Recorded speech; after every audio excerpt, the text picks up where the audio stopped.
వినిపించలే ఈ నేలన పోరాటాల గొంతుగా కాగడయ్యి కన్నెర్ర చేసే ఎవ్వరికి లొంగక పోరాటమే ఊపిరంటూ సాగినాడి నాయక అలసిపోని జనబలమయ్యి నిలిసినాడు నేడిగా వరంగల్లో గడ్డ తగబడ్డ బిడ్డ ఎదురేమి ఉన్న బెదరనోడంట తగబడ్డ బతుకులాగంట దండ జాతి కొరకయ్యి నిలిసిన గుండె నెల్ల కండు వద్ద న్యాయం అందించా తన కంటి చూపుతో దారి చూపించే ఓహో పిడికిట పిడుగులు దాసినోడే మంద కృష్ణ మాదిగా జాతి బారన్నంత మోసినోడే మంద కృష్ణ మాదిగా పిడికిట పిడుగులు దాసినోడే మంద కృష్ణ మాదిగా జాతి బారన్నంత మోసినోడే మంద కృష్ణ మాదిగా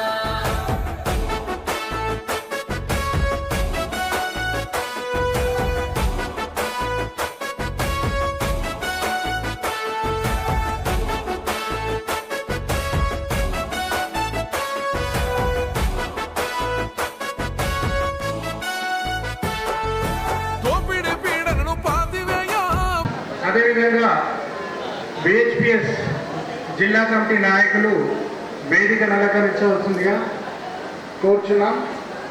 వికలాంగుల హక్కుల పోరాట సమితి జిల్లా కమిటీ నాయకులు అందరూ, అదేవిధంగా ఎంఆర్పిఎస్ ఈ కార్యక్రమాన్ని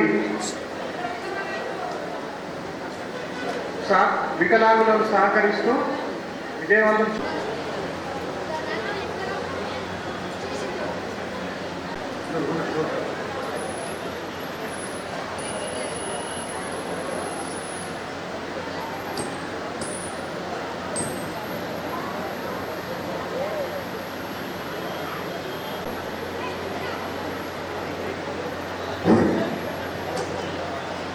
నందిపేట్ గంగేశ్వర్ మండలాలకు న్యాయకత్వం వహిస్తున్న కంఠం కరీం గారిని వేదిక మీదకి రావాల్సిందిగా కోరుకుంటున్నాము. అలాగే బీడీ కార్మికులకు నాయకత్వం వహిస్తున్న ఇద్దరు మహిళలని వేదిక మీదకి కోరుకుంటున్నాము. అలాగే వృద్ధులకు నాయకత్వం వహిస్తున్నటువంటి వృద్ధులను కూడా వేదికని అలంకరించవలసి కోరుకుంటున్నాను. అలాగే నా సోదరిమణులు ఒంటరి మహిళలకు కూడా నాయకత్వం వహిస్తున్న ఇద్దరు నాయకులని వేదిక మీదకి రావాల్సిగా కోరుకుంటున్నాను. నాయకత్వం వహిస్తున్నటువంటి నాయకులను వేదిక మీదకి రావాల్సిగా కోరుకుంటున్నాను.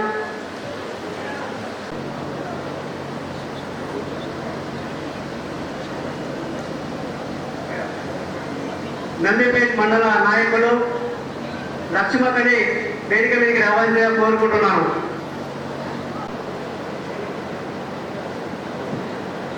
జగ్గంపల్లి మండల నాయకులు చింతల సరిత గారు,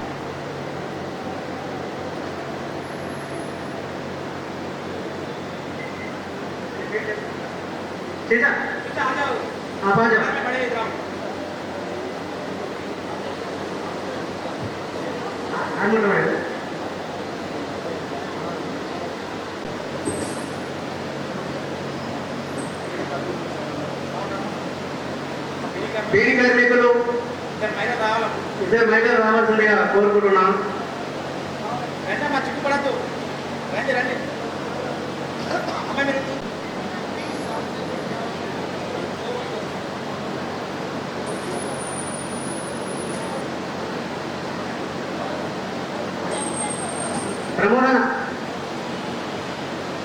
ప్రమోదన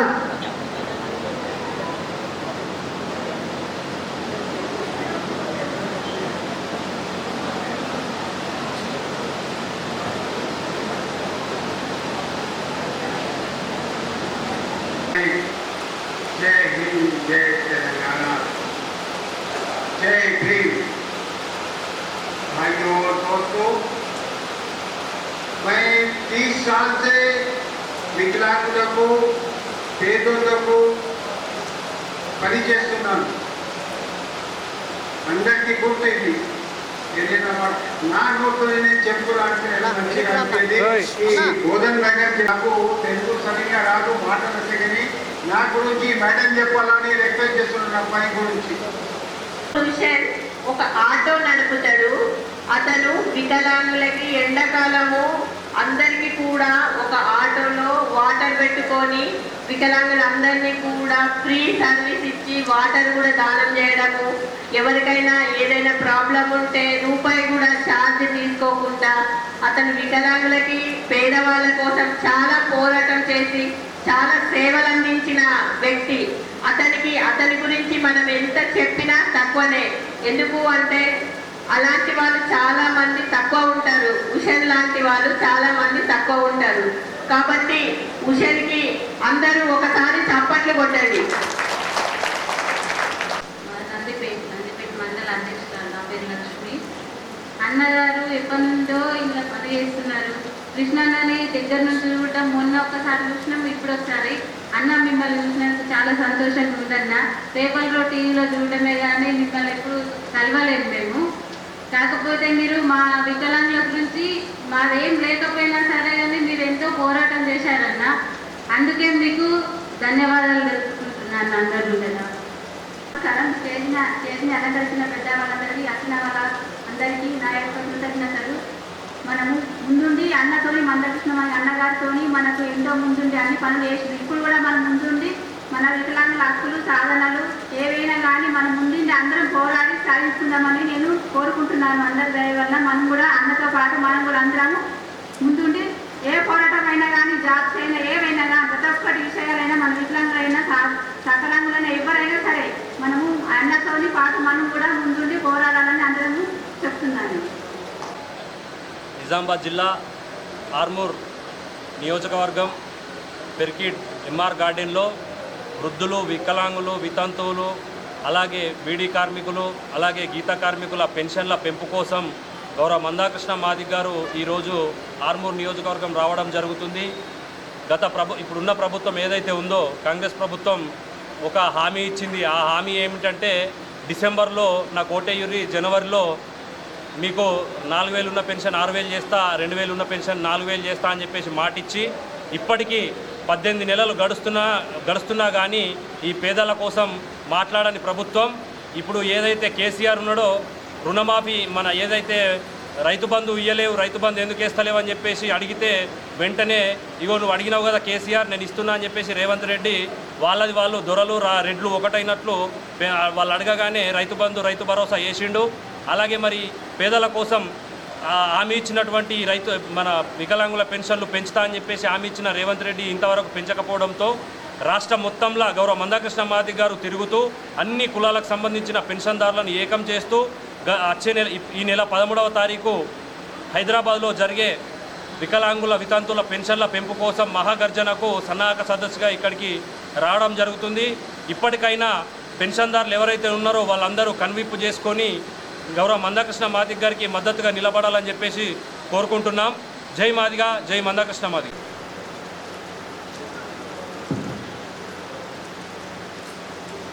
అదేవిధంగా నిజామాబాద్ జిల్లా ఉపాధ్యక్షులు సలీం గారిని మాట్లాడవచ్చు.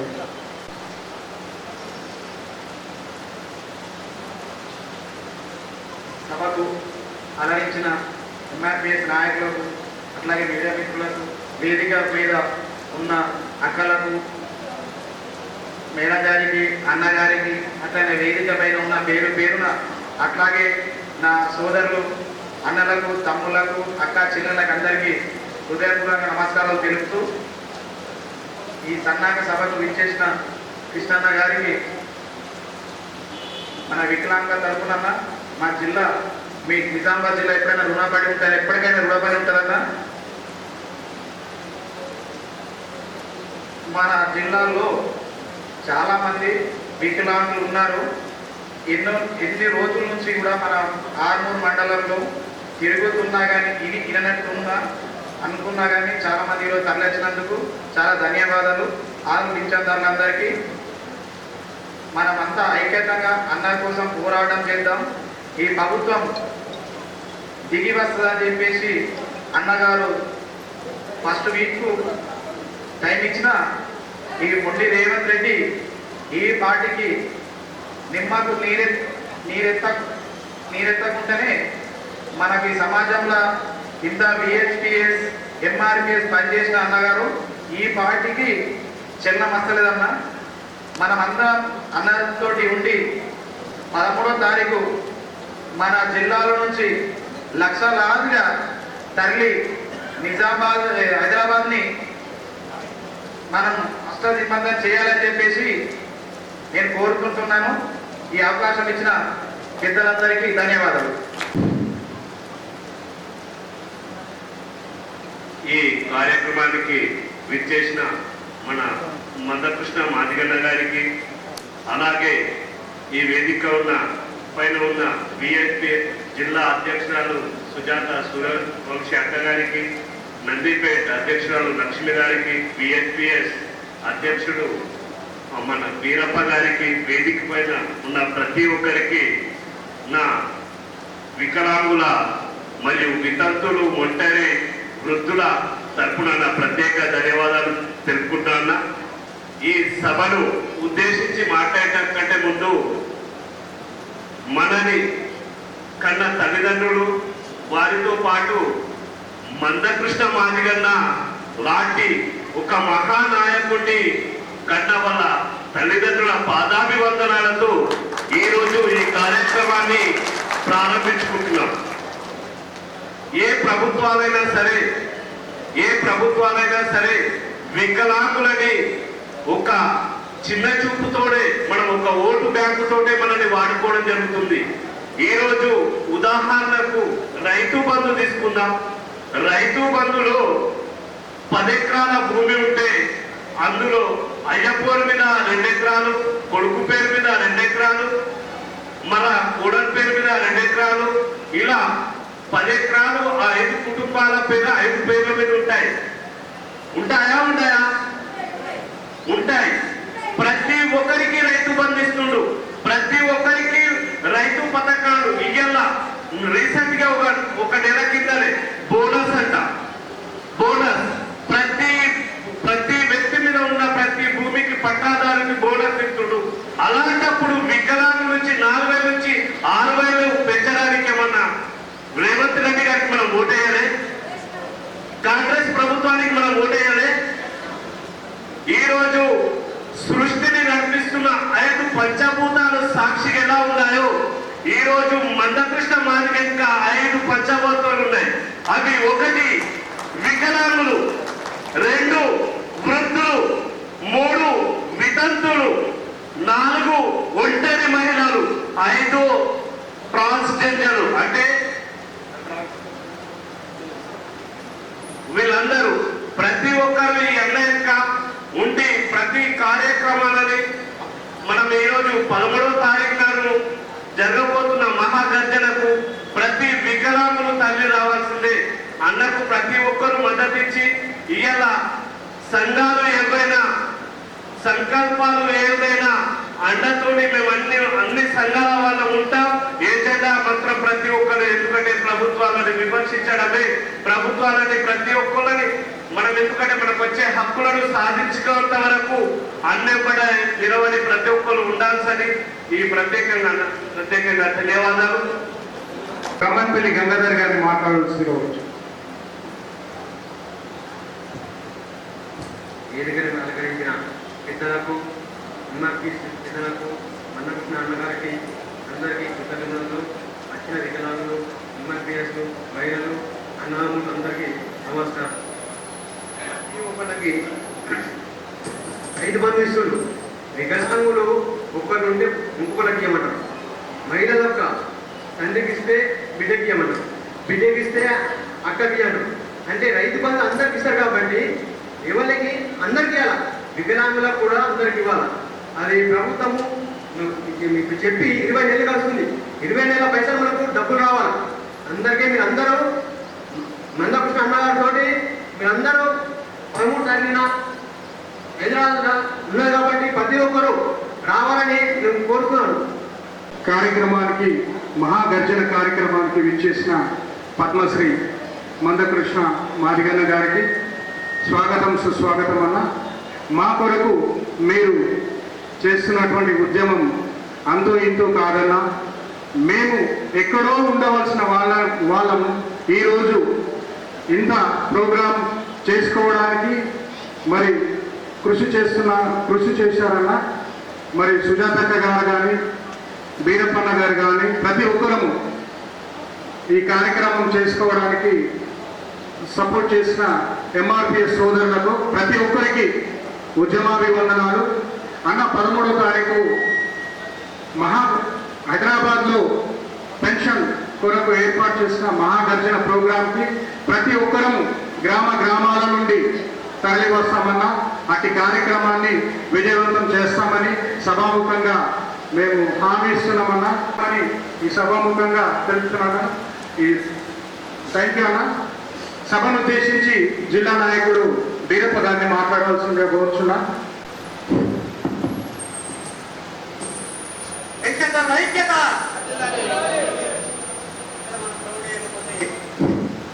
అక్కడ రేవంత్ రెడ్డి ఉల్గడు పలుగడు చైతన్య పెన్షన్దారుల ఐక్యత, గట్టిగా చైతన్య పెన్షన్దారుల ఐక్యత, వర్ధిల్లాలి మంత్రి కృష్ణమాది గారి నాయకత్వం, వర్ధిల్లాలి మంత్రి కృష్ణమాది గారి నాయకత్వం. అవునా సరే, పెన్షన్దారుల ఐక్యత, పెన్షన్దారుల ఐక్యత, వర్ధిల్లాలి మంత్రి కృష్ణమాది గారి నాయకత్వం. ఈరోజు ఆర్మూర్ పట్టణంలో తలపెట్టిన పెన్షన్దారుల మహాగర్జన సన్నాహ సదస్సుకు విచ్చేసినటువంటి ఆరోగ్యశ్రీ ప్రదాత, వృద్ధుల పెద్ద కొడుకు, ఒంటరి మహిళల బీడి గర్భిణుల పెద్దన్న, మా వికలాంగుల ఆశాజ్యోతి పద్మశ్రీ కృష్ణమాది గారికి మరియు పాదాభివందనం. మరియు ఈ వేదిక మీద ఉన్నటువంటి జాతీయ నాయకులు అక్క సుజాత సూర్యవంశీ గారికి, అలాగే వికలాంగుల హక్కుల పోరాట సమితి జిల్లా నాయకులకు ఈ కార్యక్రమాన్ని విజయవంతం చేయడానికి నిజామాబాద్ జిల్లా ఎంఆర్పిఎస్ నాయకులకు, ఇక్కడికి వచ్చేసినటువంటి పెన్షన్దారులందరికీ నిజామాబాద్ వికలాంగుల హక్కుల పోరాట పక్షాన పేరున అందరికీ ఉద్యమ నమస్కారాలు తెలియజేస్తున్నాను. ఖబర్దార్ రేవంత్ రెడ్డి, మీరు ఎన్నికల మేనిఫెస్టోలో పెట్టినటువంటి హామీలను మర్చిపోయారంటే నిజంగా మీరు మందబుద్ధి కలిగిన వికలాంగులని చెప్పేసి ఆర్మూరు వేదికగా ఒకసారి గుర్తు చేస్తున్నాను. ఆనాడు మహాభారతం గెలవడానికి ఈరోజు చెప్పుకుంటున్న మనం శ్రీకృష్ణ భగవానుడు అయితే ఈరోజు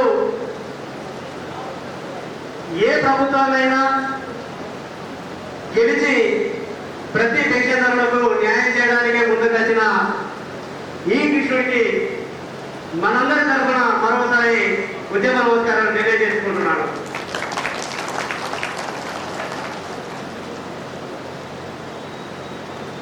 ముఖ్య విషయం, ప్రభుత్వం ఏర్పడి ఈ ఆగస్టు నెలకు 20 నెలలు అవుతుందన్నా, 20 నెలల నుంచి ఇంతవరకు ఏ సందర్భంలో కూడా పెన్షన్దారుల గురించి కానీ పెన్షన్ల గురించి మాట్లాడకపోవడం ఏ ప్రభుత్వం చేస్తున్న నిర్లక్ష్యం.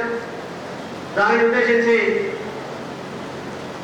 అన్నగారు ఇక్కడ పెన్షన్దారులకు అన్యాయం జరుగుతుంది రాష్ట్ర వ్యాప్తంగాని, అలాగే పక్క రాష్ట్రంలో చూసుకుంటే చంద్రబాబు నాయుడు ప్రభుత్వం మనకన్నా ఎంత ఏర్పడ్డది, అయినా కానీ అక్కడ పెన్షన్లు అమల్లోకి వచ్చాయి.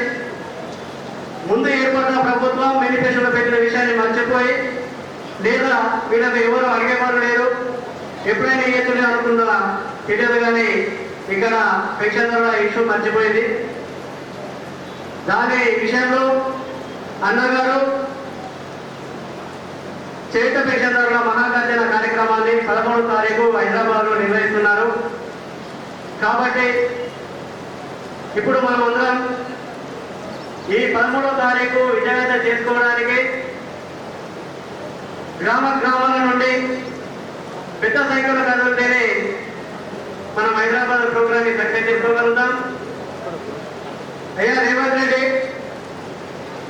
ఇక 13వ తారీఖు ఎక్కువ లేదు, దగ్గరలో ఉంది, ఖబర్దార్ కాసుకో. మరి అన్న ఆల్రెడీ మీకు తెలుసు, కృష్ణన్న టైం ఇచ్చిందంటే అది ఖచ్చితంగా పెద్ద ఎత్తున ఉంటుందని. ఒకవేళ ఈ 2-3 రోజులలో మా హామీలు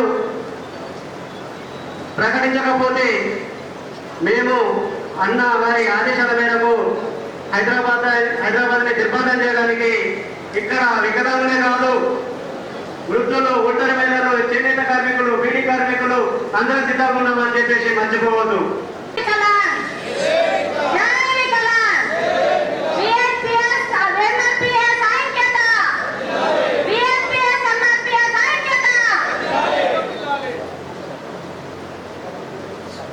మహాగర్జన సభకు విచ్చేసినటువంటి వికలాంగులందరికీ, నాతోటి వికలాంగులందరికీ నమస్కారములు.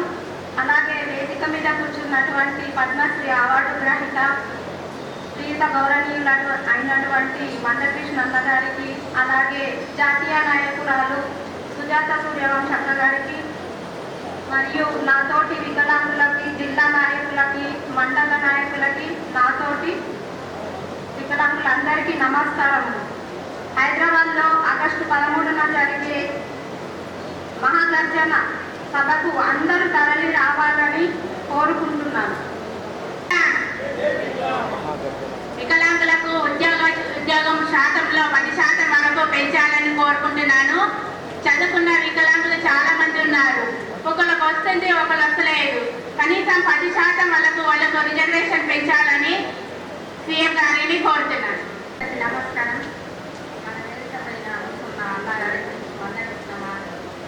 అన్నగారికి నా యొక్క నమస్కారం. మన కోసం ఇంతగానో పోరాడుతున్నాడు కాబట్టి మనం అందరం ముందుకు వెళ్ళాలని నేను అనుకుంటున్నాను. ఇంకా జనాలు తోడమే ఉన్నారు. మనం ఎంత జనాలు ఎక్కువ పోతే అన్నకు అంత సపోర్ట్ ఉంటుంది. మన కోసం ఇంతగానో కొట్లాడుతున్నారు. మనం అన్నకు తోడుగా ఉంటేనే మనకి ఏదైనా సాధించగలుగుతాం. మనం అందరం ఉందాం అన్నకు తోడుగా. అందరం తోడుగా ఉంటేనే మనం అన్న ఏదైనా సాధించగలుగుతారు. మనం అన్నకు అక్క వెళ్ళిన తప్ప మన మిత్రులం కాదు. మనకు కావాలని అంటే మనం చేసుకోవాలా. అన్న 4000 పింఛను చేస్తామని విలేజ్లో ఉన్నోళ్ళు కూడా మాకు వచ్చి అందరూ సంఘానికి మీటింగ్ పెట్టి పాపం వాళ్ళు మా కోసం పోరాడుతున్నారు. ఏదైనా కానీ మా కోసం అన్న సాధించాలని నా యొక్క మనం. అక్క గారిని మాట్లాడవలసిందిగా కోరుతున్నాను.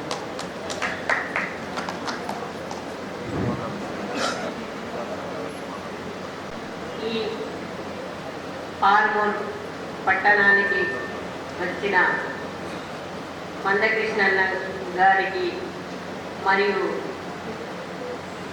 సభా అధ్యక్షత వహిస్తున్న స్వామినాథ్ గారికి, జిల్లా అధ్యక్షుడు తమ్ముడు వీరప్ప గారికి, జిల్లా అధ్యక్షురాలు కృష్ణవేణి గారికి, మరియు ఈ వేదిక మీద ఉన్న నాతోటి మహిళలు, తమ్ముళ్ళు అందరికీ కూడా పేరు పేరున ఉద్యమ నమస్కారాలు. ఏదైతే మనము చలో హైదరాబాద్ కోసము పోరాటం చేయడానికి సిద్ధంగా నడుము బిగించి ఉన్నామో దానికి మీరందరూ కూడా సిద్ధంగా ఉండాలి. నిజంగా మనకి పెద్దన్న కృష్ణన్న మనకి ఒక తోడబుట్టిన తోడు కూడా ఈ రోజు చీదరించుకునే పరిస్థితులలో మనం ఉన్నాము.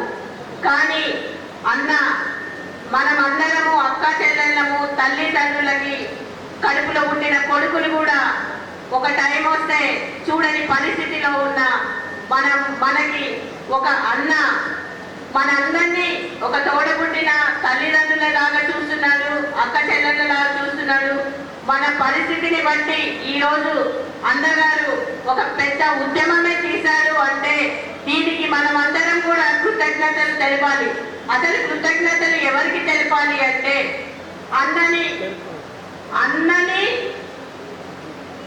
అన్నని కడుపులో పుట్టించిన తల్లిదండ్రులకి కృతజ్ఞతలు తెలపాలి.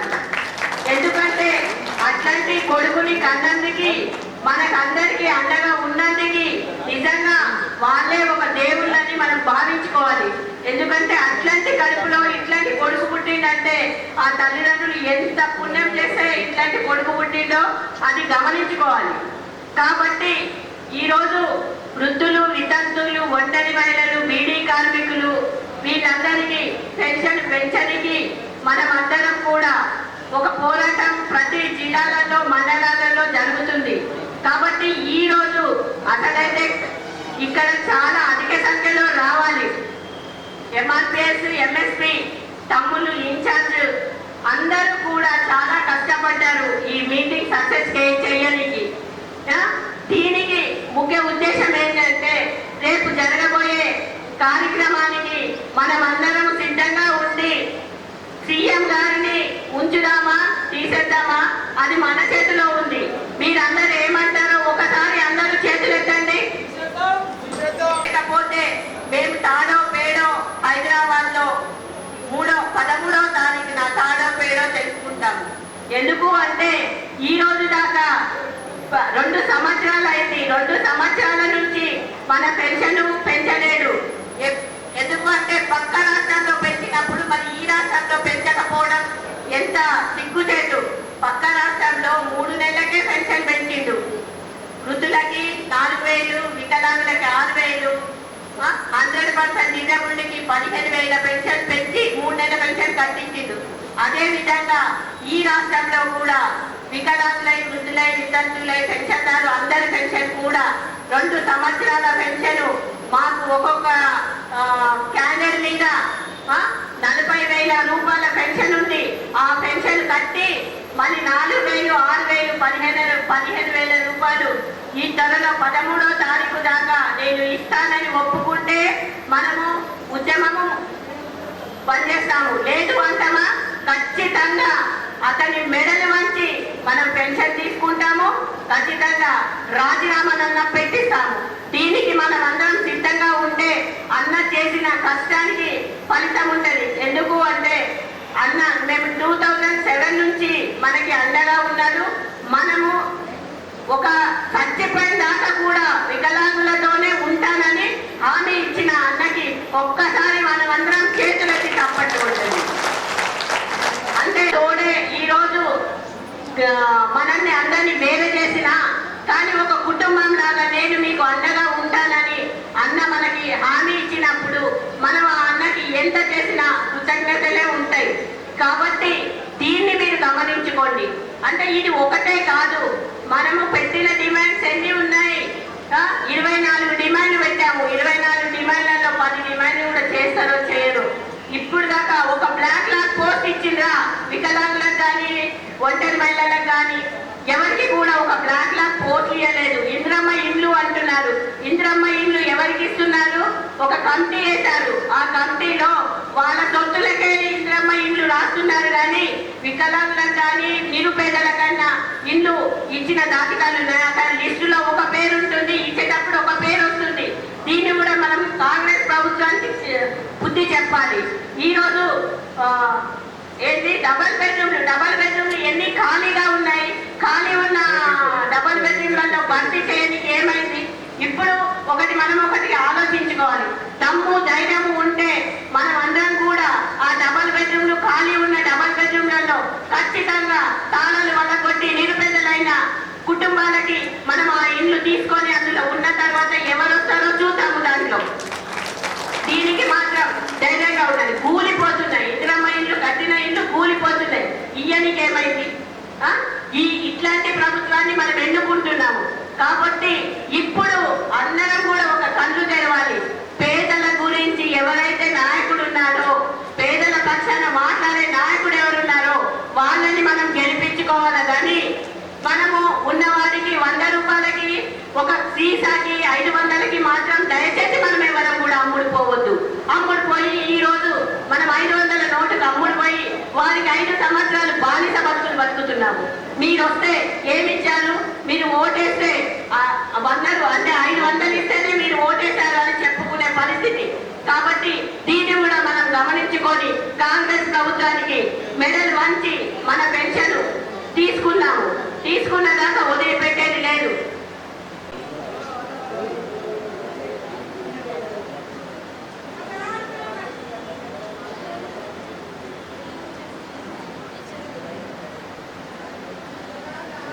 ఈరోజు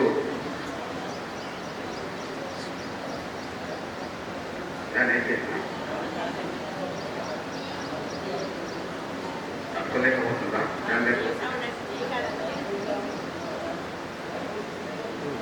ఈరోజు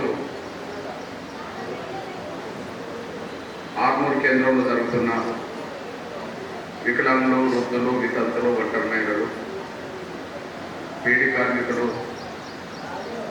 నేత గీత కార్మికులకు సంబంధించిన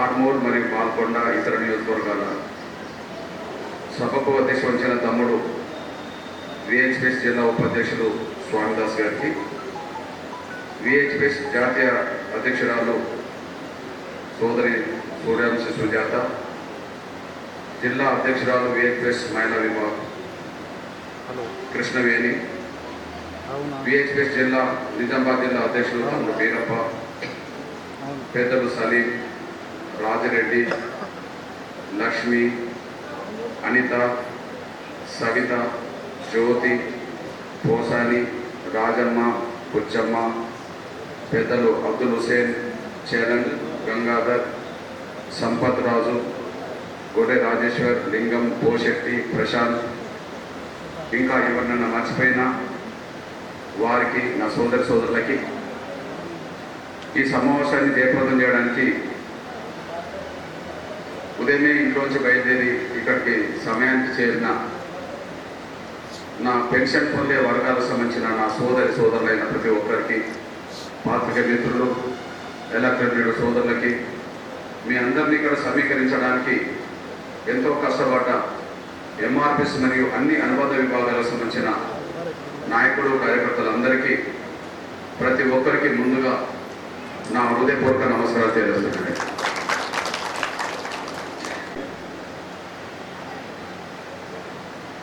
నా వికలాంగుల సోదరి సోదరులారా, వృద్ధులు అయిన పెద్దలైన నా తల్లిదండ్రుల వయసున్న పెద్దలారా, వితంతులు నా సోదరిమణులారా, బీడీ కార్మికులైన నా సోదరిమణులారా, ఈరోజు ఈ సభ ఎందుకు పెట్టినామనే విషయాన్ని క్లుప్తంగా మీ దృష్టికి తీసుకొచ్చి ఇంకా నిజామాబాద్ సభకు వెళ్తాం. ఈ నెల 13న మన వికలాంగులతో పాటు చేయుత పెన్షన్ పొందే వృద్ధులు, వితంతులు, ఒంటరి మహిళలు, బీడీ, గీత, నేత కార్మికులకు సంబంధించిన ఒక పెద్ద మహాసభ హైదరాబాద్లో జరగబోతుంది. ఆ హైదరాబాద్ మహాసభకు మీరు స్వచ్ఛందంగా తరలి రావాలని చెప్పి కోరడం కోసం మాత్రమే ఇట్లాంటి సభలు జరుగుతున్నాయి. ఈరోజు ఆర్మూర్కు మీరు వచ్చారు, నేను వచ్చాను. ఎందుకు ఆ సభ? ఈ ఆర్మూర్ నుంచి ఒక్కరు వస్తే ఆ సభ జయప్రదం అవుతుందా అంటే ఎందుకు ఆ సభ అనేది నేను చెప్తాను. కానీ ఆర్మూర్ నృత్యనే కాదు, మొత్తం తెలంగాణ రాష్ట్రంలో ఉండబడే అన్ని జిల్లాల నుంచి పెన్షన్కు ఎదురు చూసే వాళ్ళందరూ, పెన్షన్ పెంచడం కోసం ఎదురు చూసే ప్రతి ఒక్కరూ తరలి రావాలని కోరడం కోసం నేను ఒక ఆర్మూర్కే రాలేదు. తెలంగాణలో ఉండబడే అన్ని జిల్లాలు, జిల్లా కేంద్రాలు, వివిధ నియోజకవర్గ కేంద్రాలు తిరుగుతూ నేను మీ దగ్గరకు వచ్చాను. నేను ఇక్కడికి రావడానికంటే ముందు వికారాబాద్ సభలు పెట్టించాను. వికారాబాద్ జిల్లా కేంద్రమే. వికారాబాద్ నుంచి నేను మేడ్చల్ జిల్లా కేంద్రంలో పెట్టాను. మేడ్చల్ నుంచి నేను సిద్దిపేట జిల్లాకు వచ్చాను. సిద్దిపేట నుంచి నేను కరీంనగర్కి వచ్చాను. కరీంనగర్ నుంచి నేను మంచిర్యాలకు వచ్చాను. మంచిర్యాల నుంచి నేను నిర్మల్కి వచ్చాను. నిర్మల్ నుంచి నేను నిజామాబాద్కి వచ్చిపోయానా లేదా? నిజామాబాద్కి వచ్చిపోయాను. నిజామాబాద్ నుంచి నేను గద్వాల జిల్లాకి వెళ్ళాను. ఇక్కడ నుంచి సరాసరి కర్నూలు దగ్గర. గద్వాల నుంచి నేను వనపర్తికి వెళ్ళాను. వనపర్తి నుంచి నేను మళ్ళా మహబూబ్నగర్కి వెళ్ళాను. మహబూబ్నగర్ నుంచి నేను నారాయణపేట జిల్లాకి వెళ్ళాను. నారాయణపేట నుంచి నేను నాగర్ కర్నూలు జిల్లాకి వెళ్ళాను. నాగర్ కర్నూలు నుంచి నేను రంగారెడ్డి జిల్లాకి వెళ్ళాను. రంగారెడ్డి జిల్లా నుంచి నేను హైదరాబాద్ జిల్లాలో మీటింగ్ పెట్టాను. హైదరాబాద్ నుంచి మన భువనగిరికి వెళ్ళాను. భువనగిరి నుంచి నేను ములుగు జిల్లాకి వెళ్ళాను. ములుగు జిల్లా నుంచి నేను మహబాద్కి వెళ్ళాను. మహబాద్ నుంచి నేను ఖమ్మంకి వెళ్ళాను. ఖమ్మం నుంచి నేను కొత్తగూడెం వెళ్ళాను. కొత్తగూడెం నుంచి నేను భూపాలపల్లి వచ్చాను. భూపాలపల్లి నుంచి నేను పెద్దపల్లికి వచ్చాను. పెద్దపల్లి నుంచి నేను మన సిరిసిల్లకు వచ్చాను. సిరిసిల్ల నుంచి నేను మెదక్ వెళ్ళాను. మెదక్ నుంచి నేను సంగారెడ్డి వెళ్ళాను. సంగారెడ్డి నుంచి మళ్ళీ నేను బయలుదేరి నేను మళ్ళా ముఖ్యమంత్రి నియోజకవర్గమైన కొడంగల్కి వెళ్ళాను. కొడంగల్ నుంచి నేను చేవెళ్ళకి వెళ్ళాను. అక్కడ నుంచి నేను మళ్ళీ మిర్యాలగూడకి వెళ్ళాను. మిర్యాలగూడ నుంచి నేను హుజరాబాద్ వెళ్ళాను. హుజూర్నగర్ వెళ్ళాను. హుజూర్నగర్ నుంచి వచ్చి మళ్ళీ నేను నిన్ననే ఇక్కడ గజ్వేల్కి వచ్చాను. ఉప ముఖ్యమంత్రి మన ప్రతిపక్ష నాయకుడు నియోజకవర్గం గజ్వేల్కి వచ్చాను. గజ్వేల్ నుంచి నిన్ననే బయలుదేరి నేను ఆసిఫాబాద్కి వచ్చాను. ఆసిఫాబాద్ నుంచి మన నిన్ననే ఆదిలాబాద్కి వచ్చాను. ఇప్పుడు నేను మీ దగ్గర ఉన్నాను. ఇంకో గంటలో మళ్ళీ నేను కామారెడ్డిలో ఉంటాను. రేపు ధర్మపురంలో ఉంటా, మన జగిత్యాలలో ఉంటా. ఎల్లుండి హుజరాబాద్లో ఉంటా, హన్మకొండలో ఉంటా. ఇట్లా తిరుగుతూ మళ్ళీ నేను ఖమ్మం జిల్లాల మధురకి వెళ్ళబోతున్నా. ఇవాళ ఎన్నో తారీఖు మన 5వ తారీఖు. 5వ తారీఖు నాడు కామారెడ్డిలో ఉంటాయి కదా. ఇప్పుడు మళ్ళీ రేపు 6వ తారీఖు నాడు నేను ధర్మపురిలో ఉంటా, జగిత్యాలలో ఉంటా. 7 నేను హుజరాబాద్లో ఉంటా, హన్మకొండలో ఉంటా. 8 నేను ఖమ్మం జిల్లా పాలేరులో ఉంటా, వైరాలో ఉంటా. అదే సమయంలో నేను మధురలో ఉంటా. అదే సమయంలో 9వ తారీఖు నాడు నేను సత్తుపల్లిలో ఉంటా, ఆశీర్వాదపేటలో ఉంటా. నేను 10వ తారీఖు నాడు నేను భద్రాచలంలో ఉంటా, పినపాకలో ఉంటా, నేను ఇల్లందులో ఉంటా. 11 నుంచి నేను తిరుగుతాను. హైదరాబాద్ రమ్మని కోరడం కోసం తెలంగాణ మొత్తం తిరుగుతూ నేను హైదరాబాద్ చేరబోతున్నా. దయచేసి నేను తిరిగేది నా కోసం కాదు, మీకోసం అనే విషయం మర్చిపోవాలి. పెన్షన్ పెంచాల్సింది గవర్నమెంట్, పెన్షన్ పెంచమని అడగాల్సింది ప్రతిపక్షం. కానీ గవర్నమెంట్కు నాయకత్వం వహించిన రేవంత్ రెడ్డి గారు పెన్షన్ పెంచట్లేదు. ఎందుకు పెన్షన్ పెంచట్లేదని చెప్పి ప్రతిపక్ష నాయకుడు కేసీఆర్ అడగట్లేదు. ఇట్లాంటి సమయంలో 20 నెలలు గడిచిపోయింది. మీ అన్నగా ఒక పేద వర్గాల బిడ్డగా మీ దృష్టి నేను తీసుకొస్తున్నాను. నేను మీ అన్నగా మీ పేద వర్గాల బిడ్డగా మీ దృష్టి తీసుకొస్తున్నాను. నేను 2023 ఎన్నికల్లో కాంగ్రెస్ పార్టీ మేనిఫెస్టోలో చెప్పింది, బీఆర్ఎస్ మేనిఫెస్టో చెప్పింది, వృద్ధులకు, వితంతులకు, ఒంటరి మహిళలకు, బీడీ కార్మికులకు, నేత కార్మికులకు, గీత కార్మికులందరికీ 2000 నుంచి 4000 పెన్షన్ పెంచుతామని చెప్పారు. వికలాంగులకు అయితే 4000 నుంచి 6000 పెన్షన్ పెంచుతామని చెప్పారు. ఎప్పుడు చెప్పారు? 2023 ఎన్నికల కంటే ముందు. ఎన్నికల ప్రచారానికి ఎప్పుడు వచ్చారు? ప్రధానంగా సెప్టెంబర్, అక్టోబర్ నెలలో వచ్చారు. నవంబర్లో ఎన్నికలు జరిగినాయి. డిసెంబర్లో ముఖ్యమంత్రిగా ప్రమాణ స్వీకారం చేసిండు రేవంత్ రెడ్డి గారు. ఇప్పుడు డిసెంబర్లో ముఖ్యమంత్రి అయిన రేవంత్ రెడ్డి గారు ఇప్పుడు ఆగస్టు నెలలో ఉన్నాం మనం. 2023 డిసెంబర్ పోయింది, 2024 డిసెంబర్ పోయింది, 2025 ఆగస్టులో ఉన్నాం. అంటే రేవంత్ రెడ్డి గారు పెన్షన్ పెంచిస్తానని 20 నెలలు పెంచలేకపోయాడు. 20 నెలలు గడిచిపోయింది. వాళ్ళ మేనిఫెస్టో నా దగ్గర ఉన్నది. కాంగ్రెస్ పార్టీ మేనిఫెస్టో ఉన్నది నా దగ్గర, బీఆర్ఎస్ పార్టీ మేనిఫెస్టో నా దగ్గర ఉన్నది. కాంగ్రెస్ పార్టీ మేనిఫెస్టో ఏం చెప్పారు? వికలాంగులకు 6000 ఇస్తామన్నారు.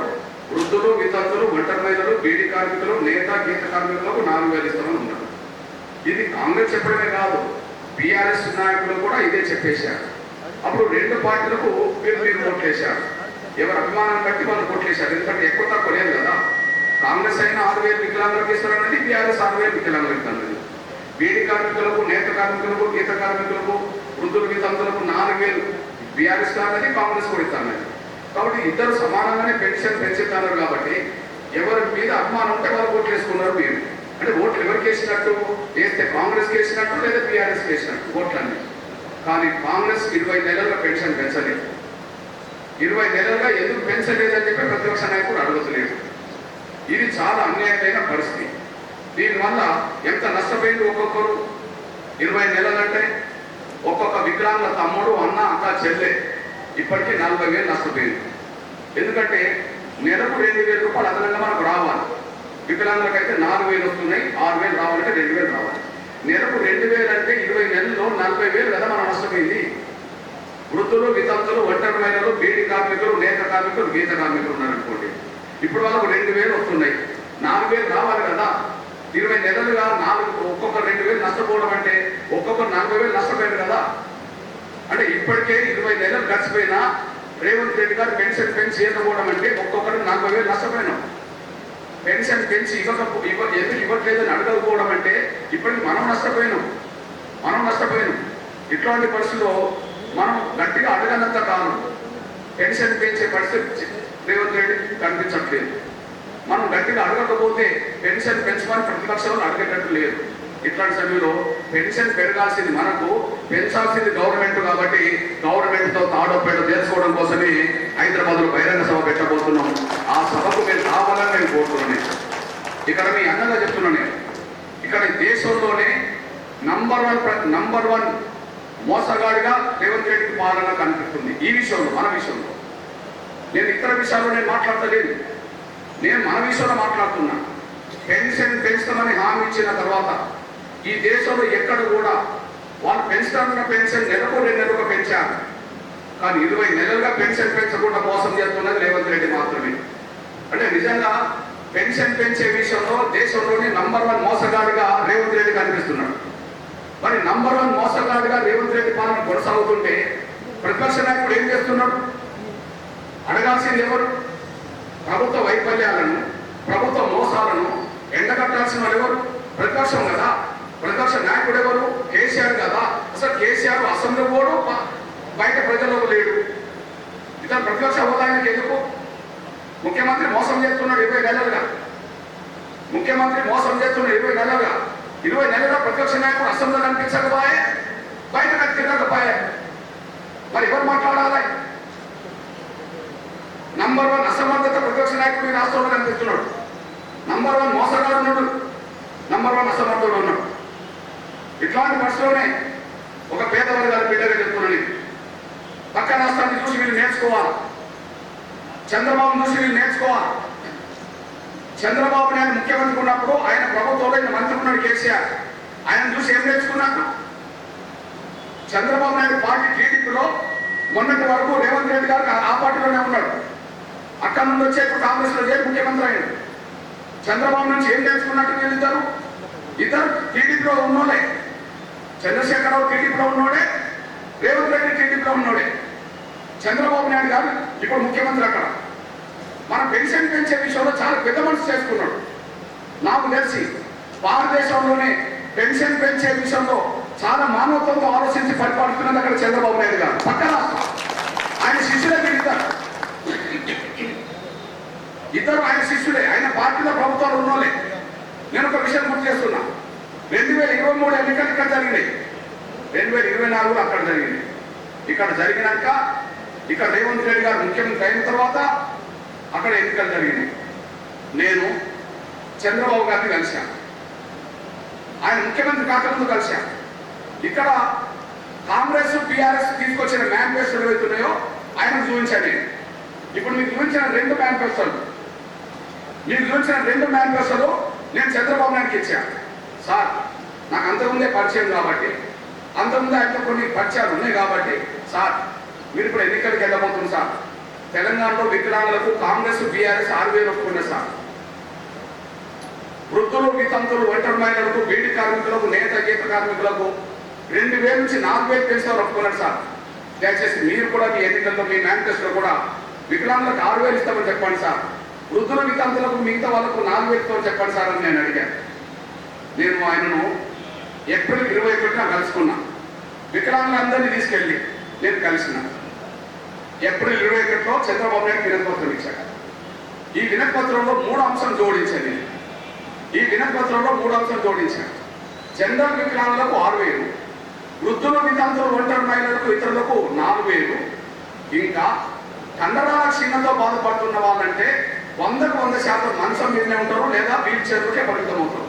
అంటే 100% వైకల్యం అని అర్థం.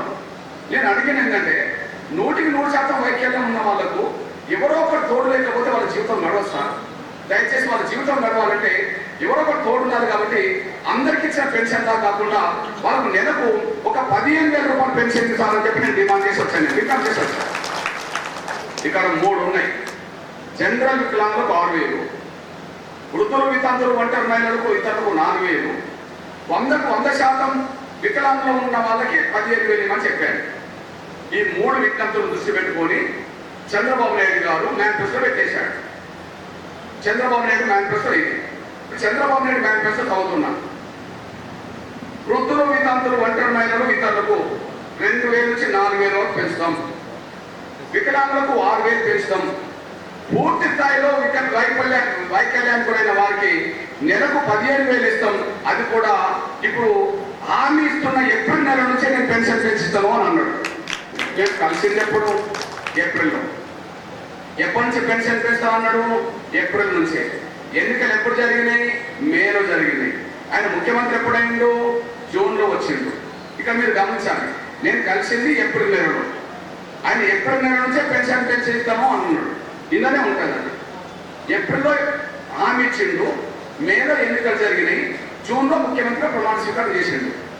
ఆయన మాట తప్పాలనుకుంటే జూన్ నుంచి కాకుండా జూలై నుంచి ఇవ్వచ్చు. మాట మీద నిలబడాలనుకుంటే ఏప్రిల్ నెల నుంచే ఇవ్వాలి. ఆయన వచ్చింది జూన్లో, పోనీ జూన్ నుంచి అని ఇవ్వచ్చు. కానీ ఆయన పెద్ద మనసు చేసుకొని ఏం ఆలోచించిందంటే, నేను ఇవాళ జూన్ నెలలో నేను ముఖ్యమంత్రిగా వచ్చిందంటే నన్ను నమ్మి మే నెలలో ఓట్లేయడమే కదా. నన్ను నమ్మడానికి కారణం నేను హామీ ఇవ్వడం కదా ఏప్రిల్లో. వాడు ఏప్రిల్లో నేను హామీ ఇచ్చాను కాబట్టినే నా మాట నమ్మి నాకు మేలో ఓట్లేశారు. వాళ్ళు ఓట్లేయడం వల్ల నాకు ముఖ్యమంత్రి అయినాను కాబట్టి నేను ముఖ్యమంత్రి అయిన రోజు నుంచి కాకుండా నేను ఇచ్చిన మాట ప్రకారం ఏప్రిల్ నెల నుంచే పెన్షన్ పెంచుతానని చెప్పి పెన్షన్ పెంచి ఇచ్చేశాడు. ఏప్రిల్ నెల నుంచే పెన్షన్ పెంచి ఇచ్చాడు. జూన్ నెలలో ఆయన తిరిగింది. జూన్లో ముఖ్యమంత్రిగా ప్రమాణ స్వీకారం చేసి జూన్ నెల పెన్షన్ ఇచ్చుకుంటూ వచ్చాడు. ఎవరెవరు ఇచ్చిండు? ఏప్రిల్ 6,000, మే 6,000, జూన్ 6,000, 18,000 ఇచ్చేశాడు. ఏప్రిల్ 4,000 వృద్ధులై, మే 4,000, జూన్ 4,000, 4,000 12,000 ఇచ్చేశాడు. ఇతరులు 100% వైకల్యం ఉన్న వాళ్ళకు 15,000 ఇచ్చేశాడు. 15,000 అంటే పక్క రాష్ట్ర ముఖ్యమంత్రి ఏమో హామీ ఇచ్చిన రోజు నుంచి, పక్క రాష్ట్ర ముఖ్యమంత్రి ఏమో బడ్జెట్ లేదు, అది చాలా అస్తవ్యస్తంగా ఉన్నది. బడ్జెట్ లేదు, అస్తవ్యస్తంగా ఉన్నది. బడ్జెట్ లేని కాడ, అస్తవ్యస్తంగా ఉన్న కాడ హామీ ఇచ్చిన రోజు నుంచి పెన్షన్ పెంచాన్ని అమలు చేస్తుంటే, ఇక్కడ రేవంత్ రెడ్డి గారు హామీ ఇచ్చిన రోజు నుంచి పక్కన పెడితే అధికారంకి వచ్చిన 20 నెలలు కలిసిన పెన్షన్ పెంచకపోవడం అనేది మోసం కదా. ఇంత మోసం భారతదేశంలో ఎక్కడే జరగలేదు ప్రజలు. పెన్షన్ మీద ఆధారపడే వాళ్ళు ఆ పెన్షన్ కోసం ఎదురు చూస్తారు. అది 2,000 తీసుకునే వాళ్ళైనా 4,000 తీసుకునే వాళ్ళైనా ఆ పెన్షన్ వస్తేనే నెల కడుతుందని చెప్పి ఎదురు చూస్తూ ఉంటారు. అట్లాంటి పేద వర్గాల పెన్షన్ 20 నెలలుగా పెంచడం పెంచకపోతే మోసం కాదా? ఎందుకు పెంచలేదని అడగకపోవడం అసమర్థ ప్రతిపక్ష నాయకుడు కాదా? అసమర్థ ప్రతిపక్ష నాయకుడు అంతమేంటిది? ప్రతిపక్ష నాయకుడుగా అసెంబ్లీకి కనిపిస్తున్నాడా? ప్రతిపక్ష నాయకుడుగా ప్రజలు ఏమైనా తిరుగుతున్నాడా? వాళ్ళ గడిలో పడుకుంటున్నాడు. గడిలో పడుకునేటువంటి ప్రతిపక్ష నాయకుడు హోదా ఎందుకండి? గడిలో పడుకునేటువంటి ప్రజలు లేనివాడికి అసెంబ్లీకి రావడానికి ప్రతిపక్ష హోదా ఎందుకని? దండగా నంబర్ 1 మోసగాన్ని ఎదుర్కోవాలంటే ఈ ప్రతిపక్ష పార్టీల వల్ల సాధ్యపడలేదు కాబట్టి రేవంత్ రెడ్డి సంగతి తెలుసుకోవడం కోసమే హైదరాబాద్ లో బహిరంగ సభ పెట్టబోతున్నాం అనేసి కూడా మీరు మర్చిపోవచ్చు. ఒక పేద పేదగా చెప్తున్నాండి. అవును, మీ అన్నలో ఒక విషయం గుర్తు చేస్తున్నాండి. మరి మన డబ్బులు ఎక్కిపోయినాయి. ఒక్కొక్కరికి 40,000 రూపాయలు నష్టపోయినాయి. ఇప్పటికే 20 నెలలుగా. నెలకు 2,000 అంటే 20 నెలలుగా 40,000 రూపాయలు ఒక్కొక్కరు నష్టపోయినాం కదా. ఒక్కొక్కరు 40,000 నష్టపోయినాం అంటే యావరేజ్ గా తెలంగాణలో నెలకు ఎంత నష్టపోయినామంటే 1,000 కోట్లు. ఈ తెలంగాణ మొత్తం మీద నెలకు 1,000 కోట్లు నష్టపోయినాం. నెలకు 1,000 కోట్ల రూపాయలు అంటే 20 నెలలుగా ఎన్ని వేల కోట్లు నష్టపోయినట్టు? 20,000 కోట్లు నష్టపోయినట్టు. 20,000 కోట్ల రూపాయల డబ్బు మనది ఎడిపోయింది. ఈ 20 నెలలుగా 20,000 కోట్ల రూపాయల డబ్బు ఎవరిది? మన డబ్బు ఎవరికి దోసిపెట్టిండు? దానికి సాక్ష్యం ఉన్నది. ఈ మధ్యకాలంలో రేవంత్ రెడ్డి గారి సర్కారు ఒక ప్రకటన చేసింది. మా ప్రభుత్వం వచ్చాక, ఆయన అంటున్నాడు, గొప్ప చెప్పుకుంటున్నాడు, మా ప్రభుత్వం వచ్చాక రైతు రుణమాఫీ కింద 20,000 కోట్ల రూపాయలు ఖర్చు పెట్టామని చెప్తున్నాడు. అంటే ఎవరి డబ్బు ఎవరిని దోసిపెట్టినట్టు? రైతులు అంటే ఎవరు? భూములు ఉన్నోళ్ళు. రైతులు అంటే ఎవరు? పెద్ద పెద్ద భూస్వాములు. ఇప్పుడు 20,000 కోట్ల రూపాయలు వాళ్ళకి ఇచ్చినా నేనే ఒప్పుకున్నాడు. ఆ 20,000 కోట్ల రూపాయలు ఎక్కడి నుంచి తీసి ఇచ్చిందంటే నా వికలాంగుల డబ్బు, నా వృద్ధుల వితంతుల డబ్బు, నా పేదల డబ్బు, నా బీడి కార్మికుల డబ్బు దోసిపెట్టి భూములలో కట్టబెట్టింది అనేసి కూడా నేను మర్చిపోతాను. ఎవరి డబ్బు? కళ్ళు లేని వాళ్ళ డబ్బా తీసిచ్చేది, కాళ్ళు లేని వాళ్ళ డబ్బా తీసిచ్చేది, భర్తలు కోల్పోయిన డబ్బా తీసిచ్చేది, చేతులు లేని వాళ్ళ డబ్బా తీసిచ్చేది, వితంతుల డబ్బా తీసిచ్చేది, ముసలోళ్ళ డబ్బా తీసిచ్చేది, బీడి కార్మికుల డబ్బా తీసిచ్చేది. ఆ పెన్షన్ మీదనే ఆధారపడి బతికే కుటుంబాల డబ్బు భూములున్న వాళ్ళకి ఇచ్చేస్తాడా? భూములున్న కుటుంబాలకు ఇచ్చేస్తాడా? 20,000 కోట్ల రూపాయలు దోసిపెట్టింది వాళ్ళని. ఇప్పుడు మీ అందగా చెప్తున్నాను నేను, ఈ 20 నెలలుగా కేసీఆర్ ఈ పెన్షన్ ఎందుకు పెంచలేదని అడుగుతలేదు. కానీ రేవంత్ రెడ్డి గారిని ఒక మాట అడిగింది ఈ మధ్య కాలంలో. ఏమంటుందంటే, మీరు రైతు రుణమాఫీ కింద 20,000 కోట్లు కేటాయించమని చెప్తున్నారు కదా, మీరు కేటాయించాల్సింది 30,000 కోట్లు కదా, మిగిలిన డబ్బు ఎప్పుడు కేటాయిస్తారో అని అడుగుతున్నాడు ఈయన. అంటే భూములున్న కోసం ఈయన ఇస్తున్నాడంటే ఇంకా ఎక్కువ ఈయన అడుగుతున్నాడు తప్ప పెన్షన్ ఎందుకు పెంచలేదు మాత్రం నేను అడుగుతలేదనేసి కూడా మీరు మర్చిపోతాను ఆయన పోతున్నాను. అంటే ఈయన భూములు ఉన్నాయనే, ఆయన భూములు ఉన్నాయనే. కాబట్టి నువ్వు భూములు ఉన్న వాళ్ళకి 20,000 కోట్లు ఇచ్చావు, ఇంకో 10,000 కోట్లు ఇవ్వమని ఆయన అడుగుతున్నాడు. కానీ కాళ్ళు లేని వాళ్ళై, చేతులు లేని వాళ్ళై, కళ్ళు లేని వాళ్ళై, ముసలోళ్ళై, బీడి కార్మికులై, వితంతులై వీళ్ళ డబ్బు ఎందుకు దోసిపెట్టమనేది మాత్రం అడుగుతలేడు. దానికి కారణం ఏదో మీరు ఆలోచించండి. దానికి కారణాలు నాకు అర్థమైపోయింది. వాళ్ళిద్దరు పెన్షన్ పొందే కుటుంబాల నుంచి రాలే, పెన్షన్ మీద ఆధారపడి బతికే కుటుంబాల నుంచి రాలే. ఒక ఆయన గడిలో పుట్టిండు కేసీఆర్, ఒక ఆయన బంగ్లాలో పుట్టిండు రేవంత్. గడిలో పుట్టిన ఆయనకు 100 ఎకరాలు ఉన్నాయి, బంగ్లాలో పుట్టిన ఆయనకు 100 ఎకరాలు ఉన్నాయి.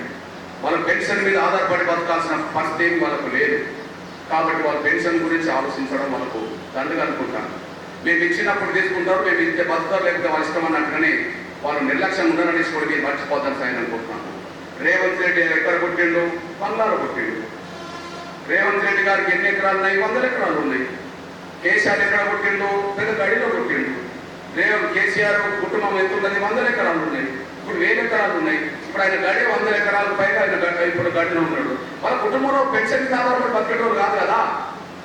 మరి ఒక ఆయన బంగ్లాలో పుట్టిండు, ఒక ఆయన గడిలో పుట్టిండు, భూస్వామి కుటుంబం పుట్టిండు. మరి నేను ఎందుకు తిరగాల్సి వస్తుంది? నేనే ముఖ్యమంత్రిని గాను, నేను ప్రతిపక్ష నాయకుని గాను, నేను ఎమ్మెల్యేని గాను, ఒక కౌన్సిలర్ని గాను, ఒక వార్డు మెంబర్ని కూడా గాను. కాకపోతే నేను పూరి గుడిసెలు పుట్టాను కాబట్టి మీ బాధలు నాకు తెలుసు కాబట్టి ఈ సమస్య పరిష్కారం కోసం ఉంటుంది చేస్తాను. ఒక ఆయన గడిలో పుట్టిండు, ఒక ఆయన బంగ్లాలో పుట్టిండు, నేను పూరి గుడిసెలు పుట్టిండు. అంటే నా జీవితం చెప్తున్నాను. నాకు వికలాంగులకు మధ్య ఉన్న అనుబంధం, నాకు వృద్ధులు, వితంతులు, ఒంటరి మహిళలకు సంబంధించిన పేద వర్గాల సంబంధించిన బీడీ నేతలకు అనుబంధం. ఎందుకు నేను కొట్లాడాల్సి వస్తుంది? ఇప్పటి నుంచి కాదు కదా, దాదాపు 18 ఏళ్ళుగా ఈ పోరాటం ఎందుకు చేయాల్సి వస్తుంది అనే విషయాన్ని చెప్పడం కోసం చెప్తున్నాను నేను. వాళ్ళకు వాళ్ళ కుటుంబాల్లో ఈ పెన్షన్ మీద ఆధారపడి బతికే కుటుంబాలు కావు. కానీ వాళ్ళకంటే నా కుటుంబం సంబంధించిన నేపథ్యం మీ దృష్టికి నేను తీసుకొస్తున్నాను నేను. మాది పూరి గుడిసెలో నేను పుట్టినోడిని. తాటి కమ్మలతో కప్పుకున్న గుడిసె, తాటి కమ్మలతో కప్పుకున్న గుడిసె, లేదా చెర్లలో దొరికే తుంగతో కట్టుకున్న గుడిసె, లేకపోతే వరిగడ్డితో కట్టుకున్న గుడిసె. ఆ గుడిసెలో జీవించినప్పుడు కొన్ని సమయంలో బాధలు ఎట్లుండేదంటే, వర్షాకాలం వచ్చినప్పుడు, ఈదురుగాలు వచ్చినప్పుడు, వడగాల్పులు వచ్చినప్పుడు గుడిసె మీద ఉన్న కమ్మలు కొట్టుకెళ్తుంటే, గడ్డి కొట్టుకెళ్తుంటే ఆ గుడిసె మీదకి ఎక్కి కూర్చొని తాళ్ళతో కట్టి రాళ్ళు పెట్టి అది పట్టుకొని గుడిసెను కాపాడుకున్నాళ్ళు. వర్షం వచ్చినప్పుడు వర్షం నీళ్లు ఇంట్లో కురిస్తే ఇల్లంతా తడిసిపోతే నేల మీద ఎక్కడ పడుకోవాలో చోటు లేకపోతే ఏదో ఒక మూలకు సాపలు గంతలేసుకొని కూర్చొని నిద్ర పోకుండా కూర్చున్న కుటుంబం వచ్చిన వాళ్ళు. నాకు ఆకలి బాధలు తెలుసు. ఒక పూట, 2 పూటలు, 3 పూటలు తిండి లేకపోతే కడుపుల్లో పేగులు ఎత్తుతాయో కళ్ళెళ్ళతాయో తెలుసునండి. నేను వాళ్ళలాగా భూస్వాముల కుటుంబం నుంచి రాలే, వ్యవసాయ కూలిగా కుటుంబం నుంచి వచ్చిన నేను. మీ అన్నగా మీ బిడ్డగా నేను చెప్తున్నాను. నేను మా ఊర్లో నా తల్లిదండ్రులు పోషించడానికి వరంగల్లో, నా భార్య పిల్లల్ని పోషించడానికి వరంగల్లో నేను రిక్ష దొరికి కుటుంబాన్ని పోషించుకున్న రోజులు ఉన్నాయి. నాకు ఆటో రిక్షా నడిపి నా కుటుంబాన్ని పోషించుకున్న రోజులు ఉన్నాయి. ట్రాక్టర్ డ్రైవర్గా పనిచేసి నా కుటుంబాన్ని పోషించుకున్న రోజులు ఉన్నాయి. పండగొట్టిన రోజులు ఉన్నాయి. చెప్పులు రిపేర్ చేసుకున్న రోజులు ఉన్నాయి. మా ఊర్లో రైతుల పొలాల్లోకి ఏ పంటంటే ఆ పనులు చేసుకున్న రోజులు ఉన్నాయి. అట్లాంటి పేద కుటుంబంలో పుట్టాను కాబట్టి నా పేద వర్గాల పెన్షన్ పెరగాలని చెప్పి నా వంతు కొట్లాడాల్సిన పరిస్థితి వస్తుంది. రేవంత్కి మోసం చేయడానికి కారణం ఏంటంటే వాళ్ళ ఇళ్ళలో పెన్షన్ పొందేటోళ్ళు లేరు. రేపు కేసీఆర్ అడగకపోవడానికి కారణం ఏంటంటే వాళ్ళ కుటుంబంలో పెన్షన్ గురించి ఆలోచించడం లేరు.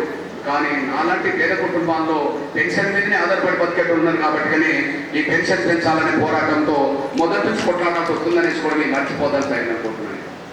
ఈ నేపథ్యంలో మీ అన్నగా చెప్తున్నాను, ఈ రోజు ఏదో నిజామాబాద్ ఆర్మూర్ నేను వచ్చిందని చెప్పి వికలాంగులకు ఉండబడే అనుబంధం ఆర్మూర్ నుంచే నాకు మొదలు కాదు. వృద్ధులు, వితంతులు, ఒంటరి మహిళలకు ఉండబడిన అనుబంధం ఈ రోజు ఆర్మూర్ నుంచే మొదలు కాదు. వికలాంగుల కోసం అయితే 18 ఏళ్ళుగా పోరాటం జరుగుతున్న విషయం మీరు మర్చిపోవద్దు. వృద్ధులు, వితంతులు, ఒంటరి మహిళల కోసం అయితే 12-13 ఏళ్ళుగా ఈ పోరాటం చేస్తున్న విషయం మీరు మర్చిపోవద్దు. ఎప్పుడు మనం పోరాటం చేస్తున్నామో అప్పుడే పెన్షన్ పెరుగుతున్నాయి. ఎప్పుడు మనం పోరాటం చేస్తలేమో ఆ పెన్షన్లు అక్కడ ఆగిపోతున్నాయి. ఈ యొక్క విషయం మీరు అర్థం చేసుకుంటారని ఆశిస్తున్నాను. నేను నా వికలాంగుల కోసం అయితే నేను ఈ రోజుగా 18 ఏళ్ళ నుంచి నా వికలాంగుల పెన్షన్ పెంచాలని కొట్లాడుతున్నాను. పెన్షన్ పెంచాలని కొట్లాడినంత వరకు పెన్షన్ ఆగిపోతున్నది. అక్కడ పెన్షన్ గురించి ఏదైనా సరే, అది వృద్ధుల పెన్షన్ అయినా వితంతుల పెన్షన్ అయినా ఎప్పుడైతే పోరాటం మొదలు పెడుతున్నామో అప్పుడే పెన్షన్ పెరుగుతున్నాయి. కానీ అంతవరకు పెన్షన్ పెంచే ఉద్దేశం ప్రభుత్వాలకు లేకుండా పోతుంది. పెన్షన్ గురించి అడిగే ఉద్దేశం ప్రతిపక్షాలకు లేకుండా పోతుంది. ఎప్పుడు ఎంఆర్పీఎస్ ముందుకు పోతుందో అప్పుడే పెన్షన్ పెరుగుతున్నది. అందుకు మీ బిడ్డగా మీ అన్న ఒక సాక్ష్యం చెప్తున్నాను. నాకు వికలాంగుల మధ్య ఉన్న అనుబంధం ఈ రోజు నేను వచ్చిన కాబట్టి ఈ రోజు నుంచి మొదలుగానే దాదాపు 18 ఏళ్ళ నుంచి నా వికలాంగుల సమస్యలను పోరాటం చేస్తున్నాను. 18 ఏళ్ళంటే 2007లో విశాఖపట్నంలో ఒక మీటింగ్ జరుగుతున్న సమయంలో కొంతమంది వికలాంగుల తమ్ముడు వచ్చి, అన్న నువ్వు గుండె జబ్బుతో బాధపడుతున్న పేదల కోసం కొట్లాడితే అందరికీ ఒక ఆరోగ్యశ్రీ పథకం అనే కార్డు సాధించి పెట్టేవన్నా, ఇప్పుడు మా అన్నగా మా వికలాంగుల కోసం ఏదైనా పెన్షన్ పెరిగేటట్టు చూడు అని అన్నాడు. పెన్షన్ 200 ఇస్తున్నారన్నా. ఇప్పుడు ఆ 200 రావడం వల్ల మా కుటుంబంలో మీకు సరిపోతలేవన్నా, మా కుటుంబానికి భారం అనుకుంటున్నా, అప్పుడప్పుడు మమ్మల్ని ఇబ్బంది పెడుతుంటారన్నా, దయచేసి పెన్షన్ పెరిగేటట్టు చూడు అని అన్నాడు. అప్పుడు రాజశేఖర్ గారి కాలం, అప్పుడు పెన్షన్ 200 అమలు జరుగుతున్నది. నన్ను నేను అడిగినాను ఎంత పెరిగితే బాగుంటుంది, మీ కుటుంబంలో మీరు భారం కాకుండా మీ కుటుంబానికి కూడా మీరు గౌరవంగా ఉండాలంటే, మీ కుటుంబంలో గౌరవం ఉండాలంటే ఎంత పెరిగితే బాగుంటుందని నేను అడిగాను. వాళ్ళు ఒక 1500 రూపాయలు పెన్షన్ సాధించు అని అన్నారు. నేను అప్పుడు మాట ఇచ్చాను. ఎందుకంటే నాకు కాళ్ళు ఉన్నాయి, చేతులు ఉన్నాయి, కళ్ళు ఉన్నాయి. నేను కూలి చేసుకొని బతికాను, రిక్ష దొక్కాను, ఆటో రిక్షాను. ఓకే, కానీ కాళ్ళు లేని, చేతులు లేని, కళ్ళు లేని తమ్ముల కోసం కదా నేను చేయాల్సిందని చెప్పి నేను ఆలోచించి ఖచ్చితంగా మీ 1500 రూపాయల పెన్షన్ సాధన కోసం ఉద్యమాన్ని మొదలు పెడదామని చెప్పి నేను వాళ్ళకి మాట ఇచ్చాను. 2007 జూలై నెలలో వాళ్ళకి మాట ఇచ్చి 2007 ఆగస్టులోనే, అంటే సరిగ్గా ఈ నెలలోనే వికలాంగుల పోరాట సమితి సంఘాన్ని అప్పుడు ఏర్పాటు చేశాను. ఆ సంఘ మధ్యలో నేను ఇప్పుడు తిరుగుతున్నట్టుగానే అప్పుడు ఉమ్మడి ఆంధ్రప్రదేశ్లో ఉండబడి అన్ని జిల్లాలు తిరిగి నవంబర్ 26, 2007లో లక్షల మందితో హైదరాబాద్లో బహిరంగ సభ పెట్టారు. ఈ సభ చూడండి, ప్రపంచం మొత్తం మీద ఎక్కడ జరగనంత సభ వికలాంగుల సభ జరిగింది. ఈ సభ అనంతరం అందరం కలిసి రోడ్డు మీద ధర్నా చేశాం. ఆ ధర్నా జరుగుతున్న సమయంలో రాజశేఖర్ గారు 2 మంత్రులను చర్చలకు పంపిండు. ఆ చర్చలకు పంపిన తర్వాత 500 రూపాయలు ఒప్పుకున్నాడు రాజశేఖర్ గారు. 500 ఒప్పుకున్నాడు కానీ దాన్ని వెంటనే ఇవ్వకపోతే నేను నాతో పాటు 200 మంది వికలాంగులు 5 అంతస్తుల మేడ మీద ఆఫీసులో 5 అంతస్తుల మేడ మీదకి ఎక్కాం. పోలీసులు పైకి రాకుండా నాతో పాటు 200 మంది వికలాంగులు 4 రోజుల పాటు తిండి మానేసి ఆమరదీక్ష చేయడం జరిగింది. ఆమరదీక్ష ఫలితం వల్ల మళ్ళీ రాజశేఖర్ గారు మల్లు రవిని చర్చలకు పంపి ఆ నెల నుంచి 500 రూపాయలు ఒప్పుకొని 500 రూపాయలు అమలు చేయడం మొదలైంది. ఆ విధంగా 200 పెన్షన్ 500 దాకా సాధించడం జరిగింది ఆమరదీక్ష చేయడం వల్ల. దాని తర్వాత మన 1500 సాధన కోసం జరిగిన పోరాటం 5-6 ఏళ్ళు గట్టిగా చేశాం. 5-6 ఏళ్ళు గట్టిగా చేసిన తర్వాత ఇంద్రపార్కుల పెద్ద మన సభ పెట్టారు. ఆ సభకు ప్రతిపక్ష నాయకుడు చంద్రబాబు నాయుడు వచ్చాడు. కేసీఆర్ను రమ్మంటే ఈటల రాజేంద్రను పంపాడు. అన్ని పార్టీల లీడర్లు వచ్చారు. అన్ని పార్టీల లీడర్ రావడం వల్ల ఆ రోజు ఖచ్చితంగా 1500 రూపాయలు పెన్షన్ ఇస్తామని చెప్పి అన్ని పార్టీలు ఒప్పుకున్నాయి. ఆ ఒప్పుకున్న 1500 తెలంగాణ వచ్చిన వెంటనే కేసీఆర్ ఇక్కడ 1500 ఇచ్చిండు. అటు చంద్రబాబు నాయుడు ముఖ్యమంత్రి అక్కడ 1500 ఇచ్చాడు. ఇప్పుడు మీ అన్నగా చెప్తున్నాను, నేను 200 రూపాయల పెన్షన్ అట్లా ఆగిపోయింది. కానీ పోరాటం ద్వారా 500 సాధించుకున్నాం. 500 దాన్ని 1500 మనం సాధించుకున్నాం. నేను విశాఖపట్నంలో ఏ మాట అయితే ఇచ్చానో 1500 సాధించాలని ఆ 1500 దాకా తీసుకొచ్చాను. కానీ మళ్ళీ ఎన్నికల నాటికి దాన్ని డబల్ చేయించాలనుకున్నాం. 3000 కావాలనుకున్నాం. వెంటనే ప్రతిపక్ష కాంగ్రెస్ దగ్గరికి వెళ్ళి మీరు ప్రతిపక్ష పార్టీ కదా పెన్షన్ డబుల్ ఇస్తామని చెప్పండి అని నేను అన్నా. వాళ్ళు వెంటనే 3,000 అన్నారు. 3,000 అయినప్పటికీ టీఆర్ఎస్ ఇరుకున పడి మేము 3,016 ఇస్తామని చెప్పి మన కేసీఆర్ అన్నాడు. ఆ విధంగా 3,016 ఇక్కడ అమలు జరగడం జరిగింది. అక్కడ చంద్రబాబు నాయుడు పోయి జగన్ 3,000 అమలు చేసిండు. ఆ 3,000 రూపాయలు మళ్ళీ 6,000 కావాలని డిమాండ్ చేశాను. 6,000 కావాలని డిమాండ్ చేస్తూ మళ్ళీ నేను ధర్నాలు చేస్తూ నిజామాబాద్ కూడా ధర్నా చేయడం జరిగింది. ఇక్కడ నుంచి అన్ని జిల్లాలు ధర్నా జరుగుతున్న సమయంలో కేసీఆర్ ఒక 1,000 రూపాయలు పెంచి 4,000 చేశాడు. ఆ 4,000 రూపాయలను మళ్ళీ 6,000 చేయాలని డిమాండ్ చేస్తున్న సమయంలో కాంగ్రెస్ 6,000 ఒప్పుకున్నది, మేనిఫెస్టోలో బీఆర్ఎస్ 6,000 ఒప్పుకున్నది. ఆ ఒప్పుకున్న 6,000 పెన్షన్ ఎందుకు ఇవ్వట్లేదని చెప్పి అడగడం కోసం మాత్రమే ఇప్పుడు పోరాటం జరుగుతుంది అనేసి కూడా మీరు మర్చిపోవాలి. అంటే మీ అన్నగానే నేను చెప్పానో అర్థం చేసుకోండి. 200 రూపాయలు పెన్షన్ రోజు నుంచి ఎంఆర్పిఎస్కు అనుబంధం వికలాంగులతో ఏర్పడ్డారు. 200 నుంచి పోరాటం చేసి 500 తెచ్చుకున్నాం. 500 నుంచి 10,000 తెచ్చుకున్నాం. 1,500 నుంచి 3,000 తెచ్చుకున్నాం. 3,000 నుంచి కొట్లాడి 4,000 తెచ్చుకున్నాం. 4,000 కాదు 6,000 కావాలని డిమాండ్ చేశాం. 6,000 బీఆర్ఎస్ ఒప్పుకున్నది, కాంగ్రెస్ ఒప్పుకున్నది. ఆ ఒప్పుకున్న దాన్ని అమలు చేయమని చెప్పడం కోసమే హైదరాబాద్ లో సభ జరుపుతున్నామన్న విషయం కూడా మీరు మర్చిపోవాలి. అంటే ఎప్పుడు పోరాటం జరుగుతుందో అప్పుడు మాత్రమే మన పెన్షన్ పెరగడానికి దారితీస్తుంది. అంతవరకు ఎవరు పట్టించుకోవట్లేదనే విషయం మన కళ్ళ ముందు సాక్ష్యం.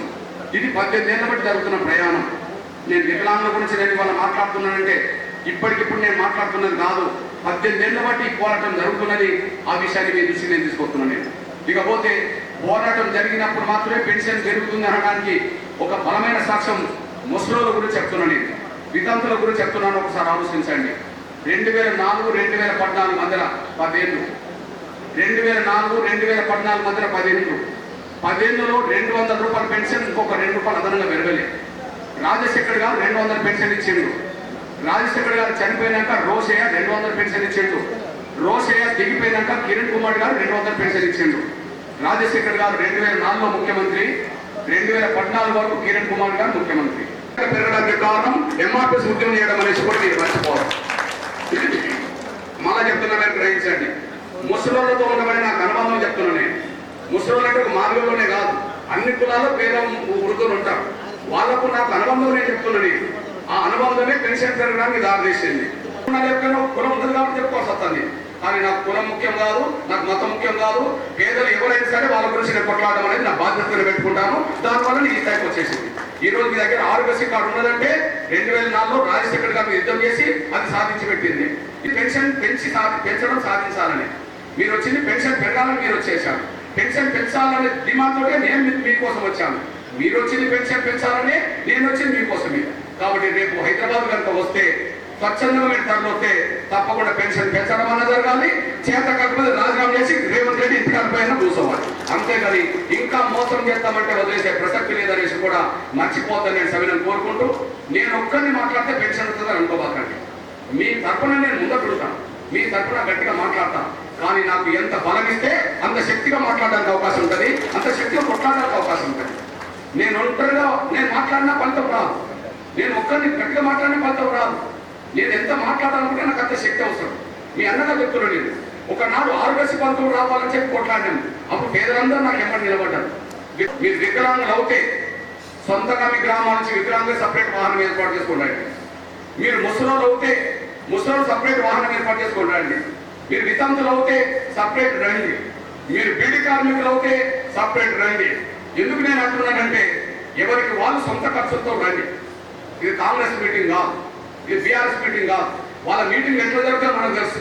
వాళ్ళ మీటింగ్ సక్సెస్ కావాలంటే వాళ్ళే బస్సులు పంపుతారు, వాళ్ళే జనానికి 500, 1000 రూపాయలు తీసుకెళ్తారు, తాగేటోళ్ళకు తాగు పెడతారు, తినేటోళ్ళకు తినబెడతారు. వాళ్ళ మీటింగ్ సక్సెస్ కావాలి కాబట్టి వాళ్ళ పని చేస్తారు. కానీ మన మీటింగ్ సక్సెస్ కావాలంటే మన సొంత ఖర్చుల మీద మీరు రావాల్సిన అవసరం ఉన్నది. ఎందుకు అనంటే ఇప్పటికే 20 నెలలుగా 40,000 నష్టపోయినాం. ఇప్పటికే ఒక్కొక్క నెలకు 2,000 అంటే 20 నెలలు నష్టపోయింది. ఇప్పుడు మనం అడగకపోతే కొట్లాడకపోతే మరో 20 నెలలు రేవంత్ పెంచమని 20 నెలలు మన కేసీఆర్ అడగడు అంటే మరో 40,000 నష్టపోతాం కదా. చెప్తున్నా, నేను ఒక్కరిని మాట్లాడుతున్నట్టే నా ఒక్కడి వల్ల సాధ్యం కాదు. మీరందరూ నాకు అండగా నిలబడితే సాధ్యం అవుతుంది. మీరందరూ అండగా ఉంటారని ఆశిస్తూ, హైదరాబాద్ వస్తారని ఆశిస్తూ, వచ్చేటోళ్ళు అందరూ ఒకసారి చేతులు ఎత్తాల్సిందిగా కోరుతూ నేను బయలుదేరుతాను. ధన్యవాదాలు. వికలాంగులకు 6,000 రూపాయలు పెన్షన్ పెంచుతామని మిగతా వృద్ధులు, వితంతులు, ఒంటరి మహిళలతో పాటు బీడీ, నేత, గీత కార్మికులతో పాటు చేత పెన్షన్దారులందరికీ 4,000 రూపాయలు పెన్షన్ ఇస్తామని హామీ ఇచ్చి ఎన్నికల్లో ఓట్లేయించుకొని అధికారంలోకి వచ్చిన తర్వాత నమ్మించి మోసం చేసింది రేవంత్ రెడ్డి గారు. బహుశా దేశంలో ఏ ముఖ్యమంత్రి కూడా పెన్షన్ పెంచుతామని చెప్పి హామీ ఇచ్చి ఎన్నికల తర్వాత అధికారం వచ్చిన తర్వాత 20 నెలలు మోసం చేసిన ముఖ్యమంత్రులు ఎవరు లేరు.